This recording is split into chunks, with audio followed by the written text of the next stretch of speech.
Hi and welcome to part 8 of the David Kerzel Hit Miss engine build.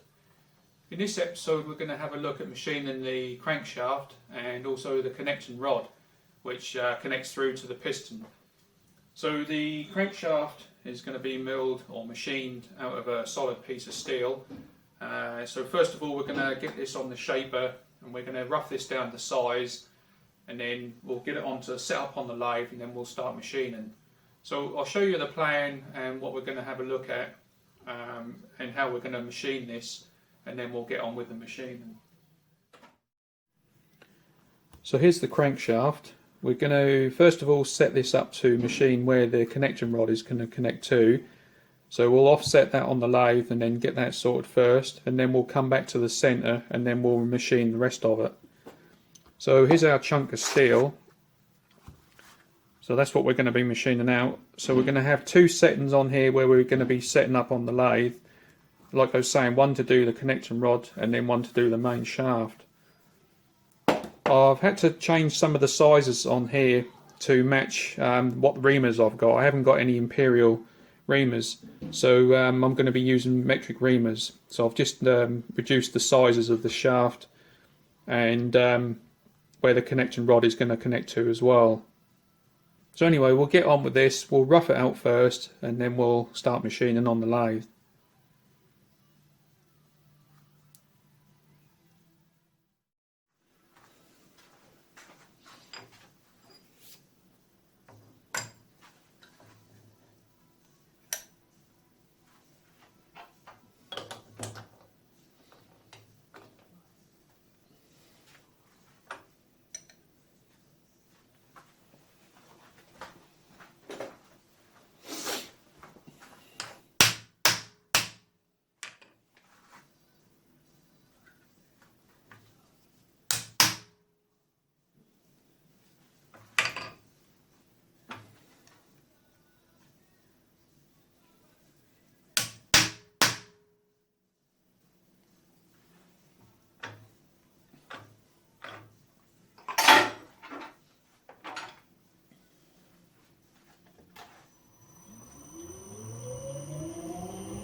So that's the crankshaft blank already done.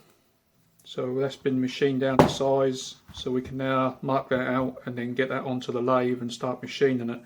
I've also done the connection rod as well. I'm going to do that one after the crankshaft. So anyway, we'll get this, I've cut this over length and then obviously I'll trim it once it's all machined.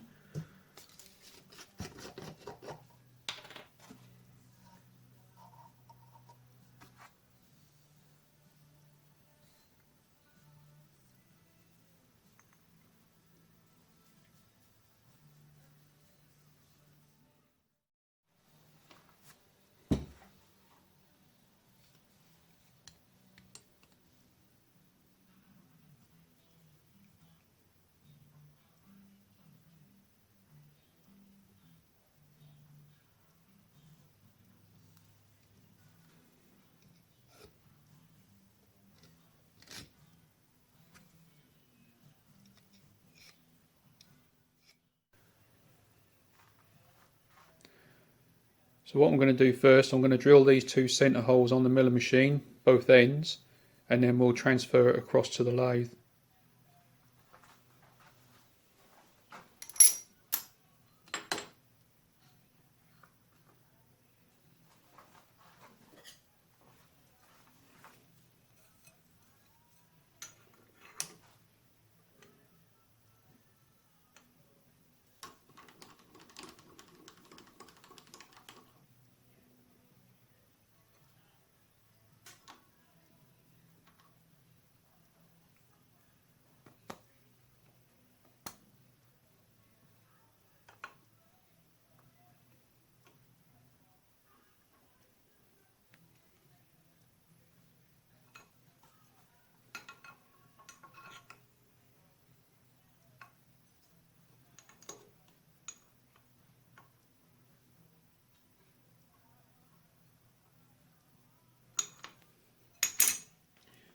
Connect that up.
So how I'm going to do this, I'm going to mount this on two centres.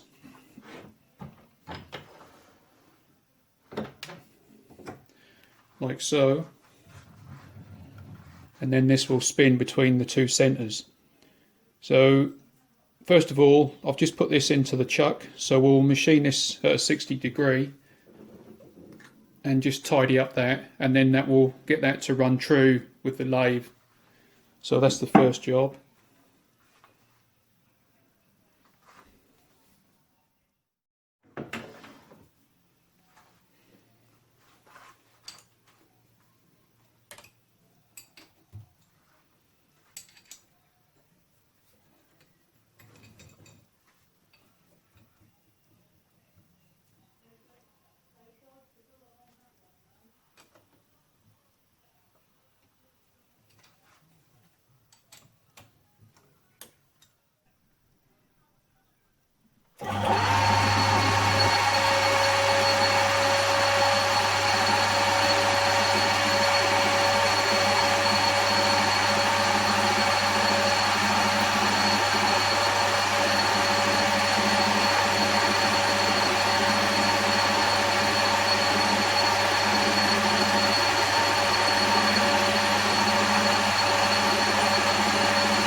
So I've just roughed out this part on the mill rather than doing it on the lathe.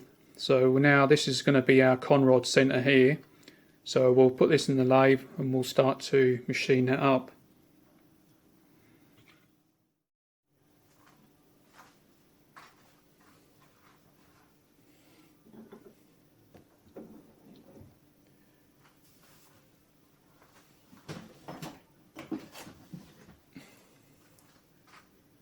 So I've just come across a bit of a problem.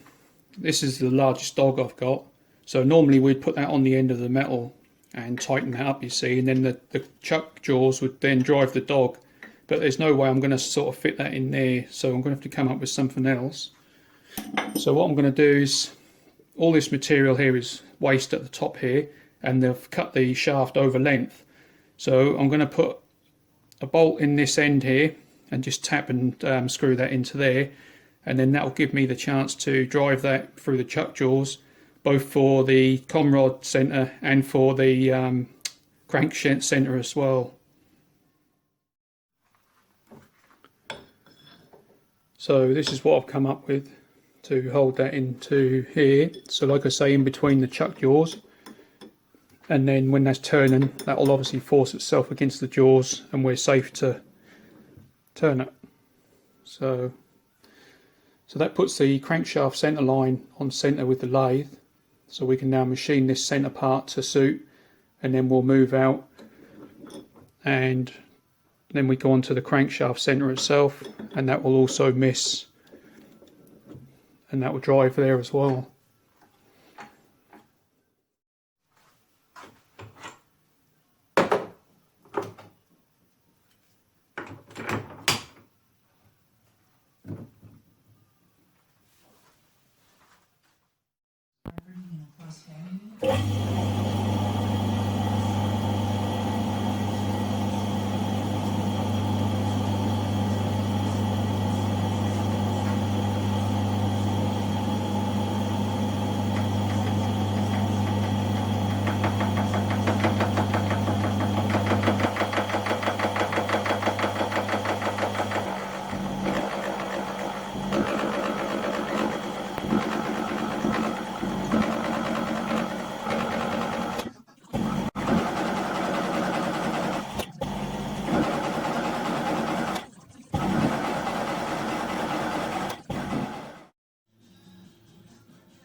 Well, that's the crankshaft all finished. It took me forever to do it because obviously on the ends here, as you saw from the previous part there, they were interrupted cuts. So I was taking really light cuts to come through. You know, I didn't want to warp or twist this in any way, especially once I got one side down. I mean, this is 8mm thick here, so I didn't then want to start doing heavy cuts on this end, you know. Plus I didn't want to put too much heat into it just in case. But because it's only mild steel at the end of the day, and mild steel is obviously, you know, it's prone to warp, and especially you know, as the stresses start to relieve as you machine it. But what we'll do, we'll have a look. I've set up a bit of a jig on the surface plate there, and we'll just have a quick look and just see how accurately it's come out after being machined.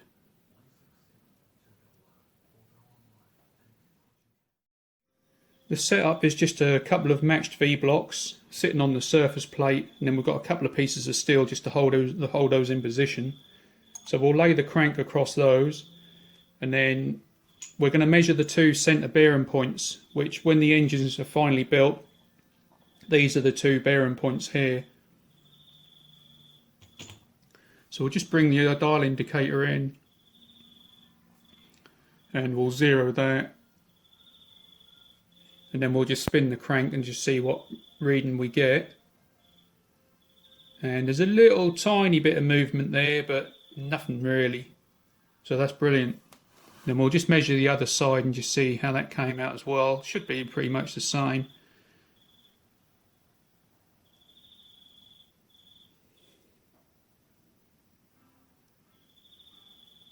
No, I've moved it.